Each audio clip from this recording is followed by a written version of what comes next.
భీముడు జరాసంధుడు పై గెలిచిన రహస్య కథ.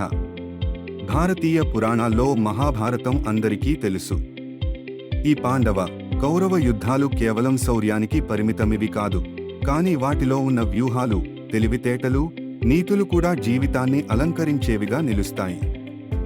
ఈ మహానాటకంలో ఒక ప్రత్యేకమైన కథ భీముడు జరాసంధుడిని ఎలా ఓడించాడన్నది.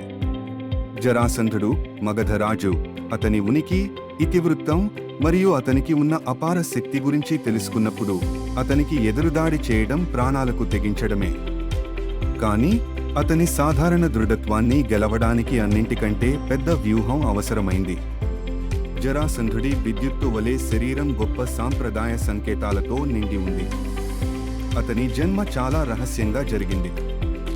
ఒకసారి అతని తల్లి 2 భాగాలుగా జన్మించిన శిశువును వీడిపెట్టింది.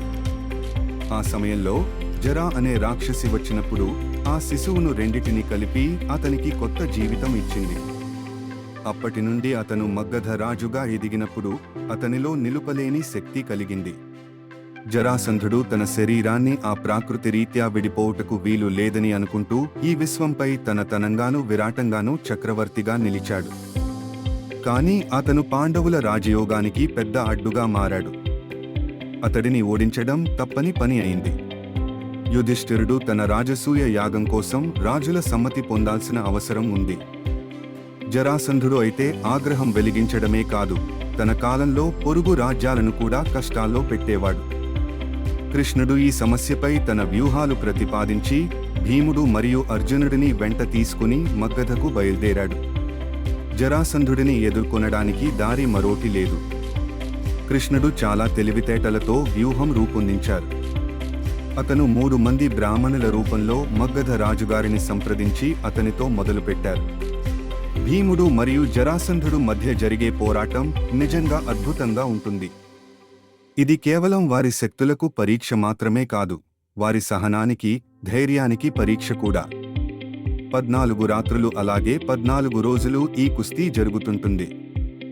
భీముడు తన సమస్త శక్తిని ఉపయోగించినప్పటికీ జరాసంధుడి శరీరం మళ్లీ మామూలుగా గట్టిపడుతుంది. అతడి మాయాగుణం అతన్ని పదే పదే పునరుద్ధరించటం మాత్రమే కాదు, అతన్ని అవిశ్రాంతంగా తిరిగి పోరాడేందుకు సిద్ధం చేస్తుంది. ఈ నాటకీయ కహానీలో ఒక కీలక ఘట్టం మాత్రమే వారి గెలుపును నిర్ణయించింది. కృష్ణుడు పోరాటాన్ని పరిశీలించి స్థితి పరిశీలించిన తరువాత భీముడికి ఒక రహస్యం వెల్లడించాడు. జరాసంధుడి శరీరం 2 భాగాలుగా ఉంచబడింది. వాటిని విడదీయడం మాత్రమే అతనికి అంతం చేయగల దారి అని సూచించారు. ఈ చిట్కాతో భీముడు మరింత ధైర్యంతో ముందుకు సాగి తన శక్తిని ఉపయోగించి జరాసంధుడి శరీరాన్ని 2 ముక్కలుగా చీల్చి వాటిని ఒకదానికి మరొకటి చేరకుండా పట్టసంహితంగా విసిరిపారేశాడు. జరాసంధుడిని పరిష్కరించి పాండవులు రాజసూయ యాగం కోసం తమ మార్గాన్ని సులభం చేసుకున్నారు. చక్రవర్తిగా యుధిష్ఠిరుడు మహాసభలలో వైభవంగా నిలిచారు. అయితే ఈ విజయం కేవలం శక్తికి సొంతం కాదు. ఇది కృష్ణుని మేధస్సు మరియు భీముడి ధైర్యతతో సాధితమైందని గుర్తుపెట్టుకోవాలి. ఈ కథామల్లో ఉన్న గాఢమైన సందేశం ఏకంగా ఇది: మీ శక్తి ఎంత గొప్పగా ఉన్నప్పటికీ వ్యూహాలు మరియు తెలివితేటలకు ఓ అప్రతిహతమైన ప్రాధాన్యత ఉంది. భీముడు మరియు జరాసంధుడి పోరాటం ఈ సత్యాన్ని ప్రతిఫలింపజేస్తుంది. ఈ కథ భారతీయ పాఠాలలో ఒక శాశ్వతమైన దర్పణం. ఇది కేవలం పురాణగాథ మాత్రమే కాదు, కొన్ని సందర్భాల్లో విజయానికి సరైన వ్యూహాలు ఎంత ముఖ్యమో తెలియజేస్తుంది. జరాసంధుని కలిగిన మాయాశక్తి అనేక వాస్తవ జీవిత పరిస్థితులకు ప్రతిబింబం. మన అందరి జీవితాలలోనూ కొన్ని సమస్యలు, ఎదురు దెబ్బలు జరాసంధుడి లాగా కనిపించవచ్చు. కానీ అందులో దాగి ఉన్న మూలకు మార్పులను కనిపెట్టగలుగుదు తెలివి మాత్రమే మనల్ని అవలీలగా దాటిస్తుంది.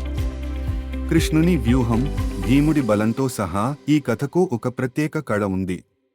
ఇప్పటికీ ఈ గాథ కథన రూపంలో అందరి జీవితంలో మినహాయింపు కాదు.